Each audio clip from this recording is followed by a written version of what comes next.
एक बार माता शीतला ने सोचा कि चलो आज देखूं कि धरती पर पूजा कौन करता है, कौन मुझे मानता है।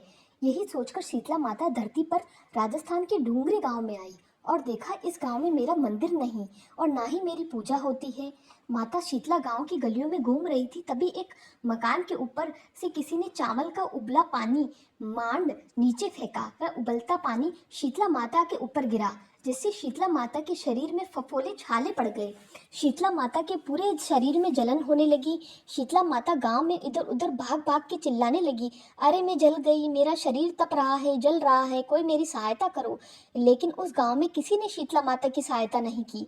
वहीं अपने घर के बाहर एक कुमारन महिला बैठी थी। उस कुम्हारन ने देखा कि अरे यह बूढ़ी माई तो बहुत जल गई है, इसके पूरे शरीर में तपन है, इसके पूरे शरीर में फफोले पड़ गए हैं, ये तपन सहन नहीं कर पा रही है। तब उस कुम्हारन ने कहा, माँ तू यहाँ आकर बैठ जा, मैं तेरे शरीर के ऊपर ठंडा पानी डालती हूँ। कुमारन ने उस बूढ़ी माई पर खूब ठंडा पानी डाला और बोली, हे माँ, मेरे घर में रात की बनी हुई राबड़ी रखी है, थोड़ा दही भी है, तू दही राबड़ी खा ले। जब बूढ़ी माई ने ठंडी ज्वार के आटे की राबड़ी और दही खाया तो उसके शरीर को ठंडक मिली। तब उस कुम्हारन ने कहा, आ माँ बैठ जा, तेरे सिर के बाल बहुत बिखरे हैं, ला मैं तेरी चोटी गूंथ देती हूँ। और कुम्हारन माई की चोटी गूंथने हेतु कंघी बालों में करती रही। अचानक कुम्हारन की नजर उस बूढ़ी माई के सिर के पीछे पड़ी तो कुम्हारन ने देखा कि एक आंख बालों के अंदर छुपी है।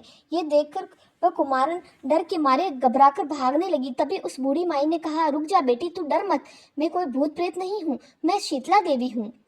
मैं तो इस धरती पर देखने आई थी कि मुझे कौन मानता है, कौन मेरी पूजा करता है। इतना कहकर माता चार भुजा वाली हीरे जवाहरात के आभूषण पहने, सिर पर स्वर्ण मुकुट धारण किए अपने असली रूप में प्रकट हो गई। माता के दर्शन कर कुमारन सोचने लगी, अब मैं गरीब इन मातों को कहाँ बिठाऊं। तब माता बोली, हे बेटी, तुम किस सोच में पड़ गई।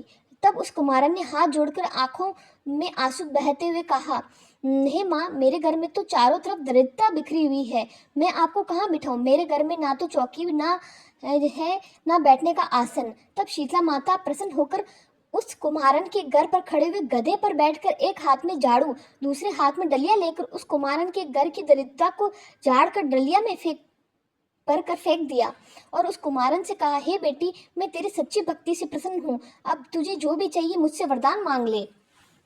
तब कुम्हारन ने हाथ जोड़कर कहा, हे माता, मेरी इच्छा है आप अब इसी डूंगरी गांव में स्थापित होकर यही निवास करें, और जिस प्रकार आपने मेरे घर की दरिद्रता को अपनी झाड़ू से साफ कर दिया है, ऐसे ही आपको जो भी भक्त होली के बाद की सप्तमी को भक्ति भाव से पूजा कर अष्टमी के दिन आपको ठंडा जल, दही व बासी ठंडा भोजन चढ़ाए, उसके घर की दरिद्रता को दूर करना एवं आपकी पूजा करने वाली महिला का अखंड सुहाग रखना, उसकी गोद हमेशा भरी रखना।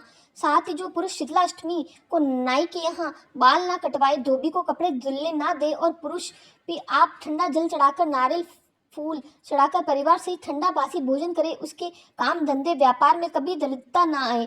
तब माता बोली, तथास्तु।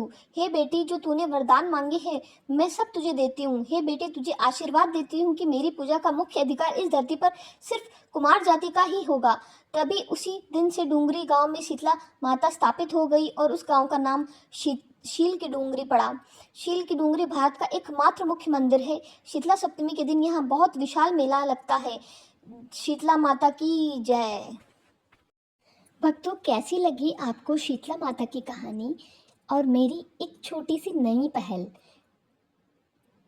मैंने डिसाइड किया कि बहुत से लोगों ने मुझे बोला कि आप अगले महीने या कोई भी व्रत, एकादशी या उनके बारे में भी हमें बताया करें, ताकि हम उसी अकॉर्डिंग ध्यान रहे और हम उसका लाभ उठा सकें।